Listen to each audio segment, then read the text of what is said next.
வணக்கம் பாவா. நேற்று அம்மா வீட்டுக்கு போயிருந்தேன். அங்கே போனால் அம்மாவை எல்லாம் பார்த்துட்டு தங்கச்சியெல்லாம் பார்த்துட்டு சரிம்மா நான் வீட்டுக்கு கிளம்புறேன் அப்படின்னு சொல்லும்போது ஒரு டிஃபன் பாக்ஸில் ஒரு மாவு ஒன்று ஊற்றி கொடுத்தாங்க அம்மா.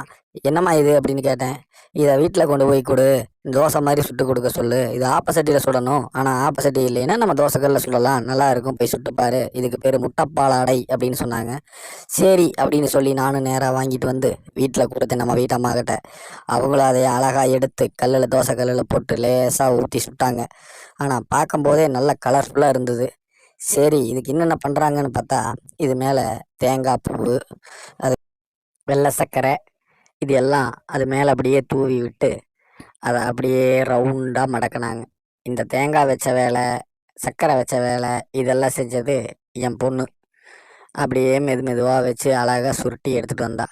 சரி இது இப்படி ஒரு டிஷ் இருக்குது, ஆனால் நான் சாப்பிட்ருக்கேன் சின்ன வயசில், ஆனால் இப்போ எனக்கு அது கரெக்டாக ஞாபகம் இல்லை. இது என்னென்னலாம் போட்டு செய்கிறாங்க, இந்த மாவை எப்படி ஆட்டுறாங்க, இதெல்லாம் கேட்கலான்ட்டு அம்மாவுக்கு ஃபோன் பண்ணி கேட்டேன்.